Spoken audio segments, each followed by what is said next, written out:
Welcome everyone to another episode of Hometown History. I'm Jamie. I'm Dami. And tonight we are at the Yorktowne Hotel. We are on the top rooftop. You can see they are in construction. They will be opening up in the fall. So Dami and I thought it would be kind of cool to go through some of the history. So when you come and visit this cool place, you sound super smart because you know all the history, behind your happy hour. Yeah. So tonight's episode is 2.8, Yorktowne Hotel, Making Memories, Meaning, and the Green Book. This is in partnership with the York County Economic Alliance and is part of their Trail Town series. If you want to watch more of what we have, it's on Facebook, Retro York, Preserving the History of Newberrytown, and also YouTube as well. So a little bit about me. My name is Jamie Norpel. I have a blog that I run called Wandering in York County. It's kind of cool, write about history. Jim McClure and I also run a website called Witnessing York. And then I'm also launching next month an initiative to raise money. It's called Project Penny Haven for a cemetery in downtown York, so stay tuned for that. Yeah, and I am a Third Circuit Court of Appeal librarian, and I'm a Civil War reenactor in my spare time, and I also run the Facebook group Preserving the History of Newberrytown. Her job is super cool. She sends me pictures of being in the state capitol, like snaps, what it looks like. I'm like, man, you have such a cool job.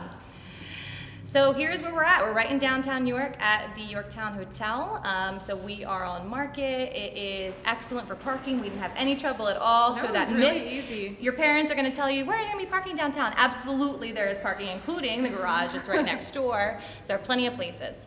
So we're hoping after tonight's episode that you will have these three takeaways. One is that organizations and people can change under good leadership, which is what we've seen through the Yorktown. Two is to tell this story of change, we must talk openly about the past, the whole past, including the tough stuff. Right. Then finally, we didn't give up. The community supported the Yorktown and people saw potential in it and they made it happen, which is very cool. Right. So Dami's gonna get us started when it first opened. Yeah, so we're going to start in 1925. So the Yorktown opened in 1925 on East Market Street and South Duke Street. And it was the place to stay in York. It was fashionable and it had all of the latest trends.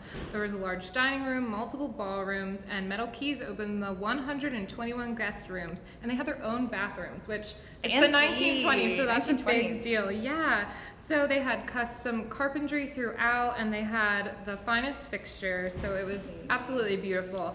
And people could book the hotel for things other than just staying overnight. You could have a dance here, you could have your family reunion. It was just the place to be, especially for larger events.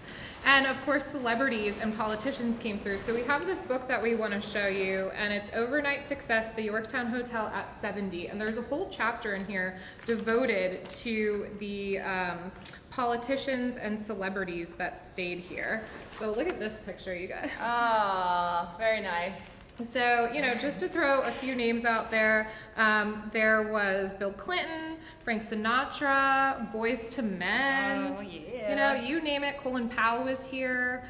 So, there were some really big names that came through, and I couldn't imagine you're just sitting at the bar at the Yorktown and all of a sudden, a world leader sits next to you. Girls' night, Dami and I are totally gushing over Boyz II Men. Like, do you see who's over there? Buy him a drink. See, I'd be more excited to see Colin Powell, but that's just me. So this was, like Dami said, the place to be, but it was more than just hanging out with influencers from the 1920s. It was a place of business. Right. Transactions happened here over dinner. I'm picturing multi-million-dollar negotiations over like creme brulee. It's like the big deals are happening here. here. Ordering like top shelf scotch. Like, okay, let me schmooze this business partner, because this is where people brought in if they were trying to impress, or it was just cool place downtown. Right. Also, it was a place for entrepreneurs. So looking through some old newspapers, we found that there were some shops in the hotel down at the ground floor. There was one that quoted that we spared neither expense nor trouble. We even found a gift shop that was owned by a woman, which for the 1920s was pretty rare. So go Yorktown for being progressive in that way. I love it. They're actually going to be continuing this for when they open. They're going to have shops in the down ground level. That's amazing. Yeah. To democratization. Yeah, so the newspapers from 1925, they used different phrases because the hotel was known as a place for everyone. So they used phrases like democratizing the good things in life. A guest is also a human being and a home-like atmosphere. So the staff would change codes between the guests, treating their needs and everyone with respect. So they have the same good manners for everybody while continuing to distinguish between a dear gray-haired grandmother, a pink-cheeked child of 5, between a jovial commercial traveler and a distinguished foreigner, between a college boy and a political conventioneer, while expressing toward each just the amount of cordiality he prefers. So they really emphasize the golden rule.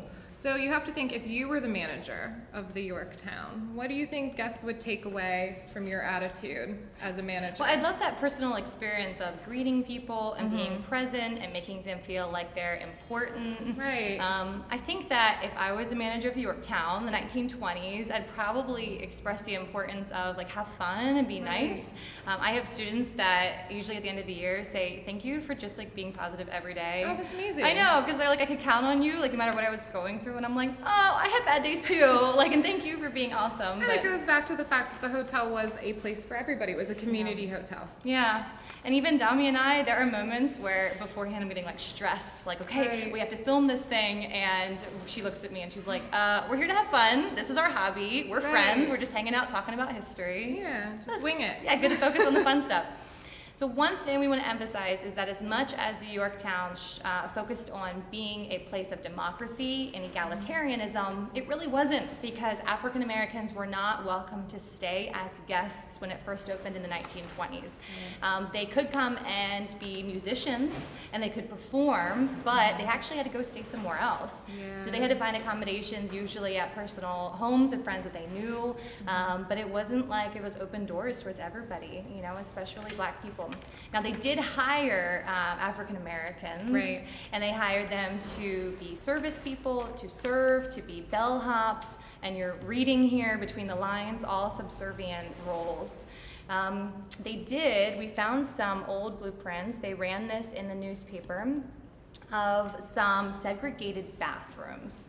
And what's interesting about this is that we have inclusion in a way that African Americans were offered jobs, but also, as Jim McClure points out in his article, though we found this information, they were also extremely separated. There was this clear distinction that you are not welcome with the rest, you have your own location, and that frankly wasn't cool. Now at the time, this was kind of normal, and even though it was super wrong, it was not uncommon to find segregated accommodations. So York wasn't special in this way by any means. And that's going to lead us into Vonnie Grimes. Yep. So Vonnie was born in 1922 in Bamberg, South Carolina, and then he moved north when he was young. And the concept of segregation hit home when he was forced to attend an all-Black elementary school. And from this, he gained inspiration to be a change maker for York County, and he was. And he was one of the most influential leaders in York County. He was known for his fitness, his faith and friendliness, and charismatic and helpful to everyone that he met. And he served in the Army during World War II in the Pacific Theater, and he came back to York to work at Cole Steel, then at Penn State York, and then he died in 2018. And my brother played for the Yorktowne Volleyball Club, and a lot of their games were at the Vonnie Grimes gym. So as a little kid, I wasn't really sure who Vonnie Grimes was or why the gym was named after him, but after I learned about him, I mean, what an amazing person and an asset for York County. Yeah, and it hits home when you have that connection of playing in the Vonnie Grimes gym. Yeah. So when Vonnie was trying to start his career, he approached a bellhop at the Yorktowne. And he said, should I work at the Yorktowne? And the bellhop told him, no, you should not. There are only so many steps that at this time a Black man can take advancing, the ladder, of career advancement. And so he recommended that he go work somewhere else. So at that moment, Vonnie made a decision that he was going to break through this barrier and one day live in the Yorktowne Hotel. It's amazing. Think he did it? I think Absolutely. So. Yes, of course he did. They wouldn't name a gym after somebody, right? Who didn't accomplish these amazing things. So he ended up living there when he was 75. This was in the 1990s. He was there with his wife, and the only reason why they moved out is because they had a growing family and they wanted more places to hang out with the little ones. Oh, I love that. Yeah. More room for the grandkids. Yes. So thinking about history and how Dami and I are finding all these really cool things, there's also some mysteries. Right. With thinking about the first Black person to be welcomed as a guest, to be invited as an equal to come and stay and pay for a room, we don't know. Right. We don't know. I'm sure there's some local lore about it, so maybe type in the comments section if you have an idea of who that was. Maybe it was a relative, or maybe, an older person in your life thinks that they know who it was.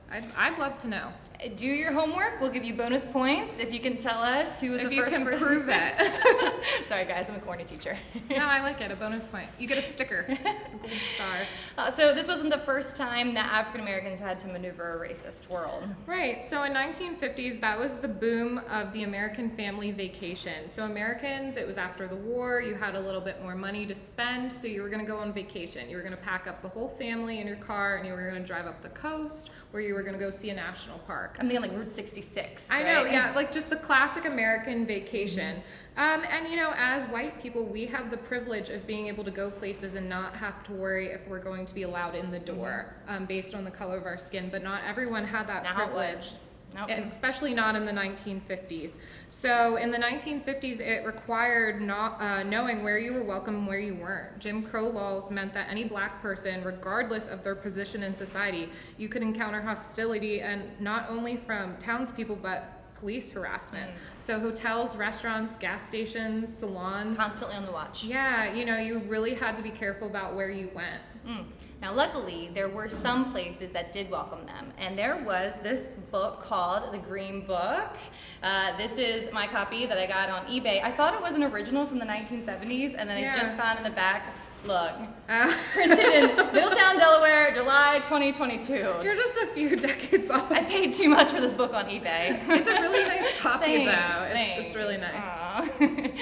So this book was created to help Black people navigate a world where they weren't always welcome. So in this, Victor Green, which is why it's called the Green Book, he compiled all the places that would welcome you. There were the hotels and the restaurants, and it made it so African American families could travel together and have some type of literature to help them navigate. Yeah, it was a safety net for these families that were going, hundreds of miles away from home. Yeah, they didn't know anyone, and you couldn't just stop on the side of the road and ask for help, not necessarily. They did turn the book into a movie. It's pretty good. I enjoyed the movie. Yeah, it's called just The Green Book. So when you think about segregation during this time, the 1930s, 40s, and 50s, you think of these like colored only or white only signs. Right. But in York County, even though we didn't have whites only or colored only, we did still have restaurants and hotels that refused to serve African Americans. So there's an example of a restaurant on North George Street in 1941 that legitimately said, "We are not going to serve you." But some positive notes, the Green Book, though, was a place of, again, knowing refugees, a place or a refuge where people could go. And there was a special list in the Green Book, the Yorktowne. I love that. Yeah, it's a safe place. A redeeming story in history. Yeah, so the book grew in popularity and continued to be published well into the 1960s. By 1962, there were 2 million Green Books in circulation across the country. That's huge. Yeah.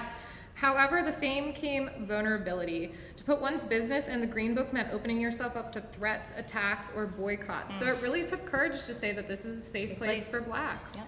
And one of those businesses, like we said, was the Yorktowne Hotel. Between 1957 and 1964, the Yorktowne inclusion in the Green Book meant it stood as a welcoming facility for Black travelers.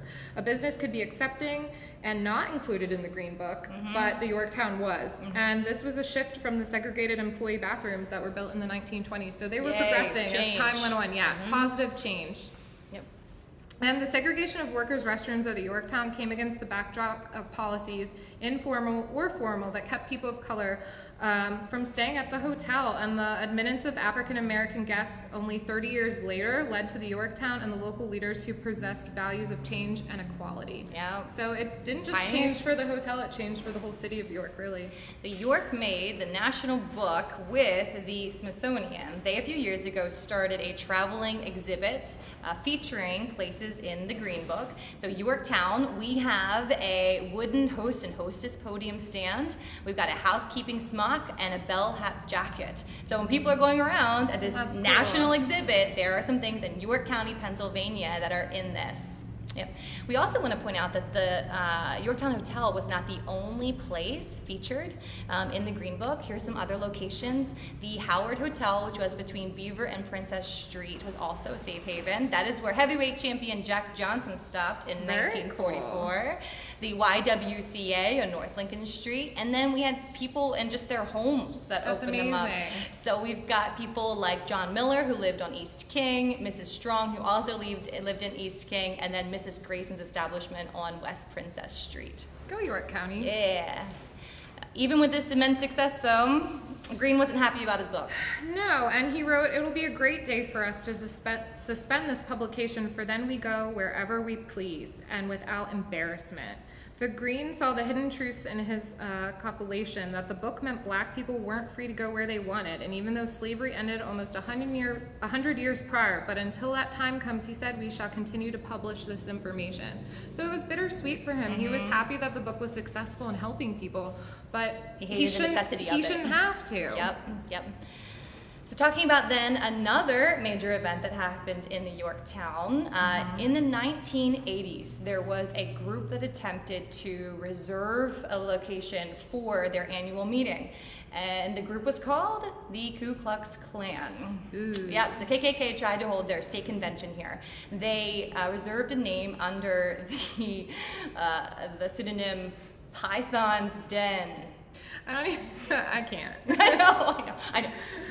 It's ridiculous. Yeah. So when this happened, it triggered hotel staff, and they looked into it, and they found out that it was the KKK that had reserved a room. Yeah. And so that is when they canceled the reservation immediately, and their reasoning was that they cited public safety concerns, which is legitimate. Yeah. How do you think the KKK responded? Well, first, they picketed the hotel. Yeah. Yep. Then they filed a discrimination complaint with the Human Relations Commission, and they argued religious and racial discrimination. Ugh. Okay, yep. No. Their argument was, I know the crickets, the hotel allowed an all-black group, the NAACP, to stay at the hotel, and so they must rent to an all-white group. Well, I'm happy to tell you that the Human Relations Commission saw through this. And the courts ruled that the Klan was not a religious organization, and the alleged all-black group was the NAACP. So, who has white people? They have white people. Yeah, like, nice try, guys. Yeah. It didn't work. So, Python's Den. Give me a break. So, the hotel was within their legal rights and their duty really to not support the Klan by canceling their reservation and fighting the Klan's complaint. The same building that shut its door to black people in the 1920s was making sure that the Klan, people that hated black people, weren't allowed to hold a convention there. So that's amazing.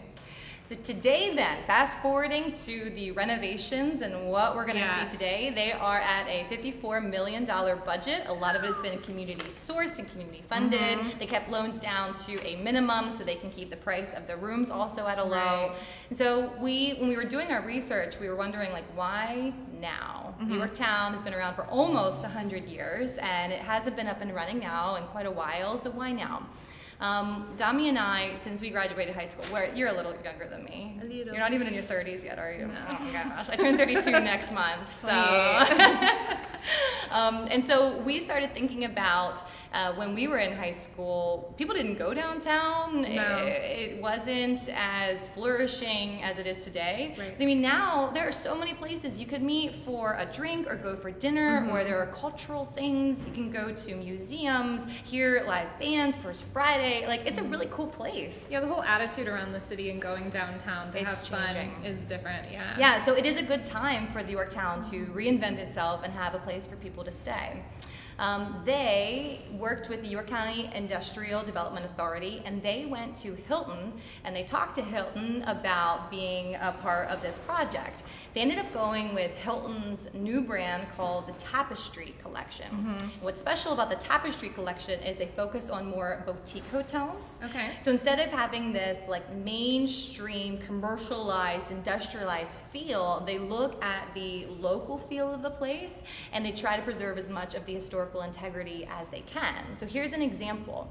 Here is a old chocolate factory in Lidditz, and they reimagined it to now be a Hilton Tapestry, and you can go there and stay. And they've done the same thing over here with the Yorktowne. They've kept a lot of the historical pieces. Dami and I just did a short with Kim Hogeman where we talked about some of those historical pieces that you're going to see.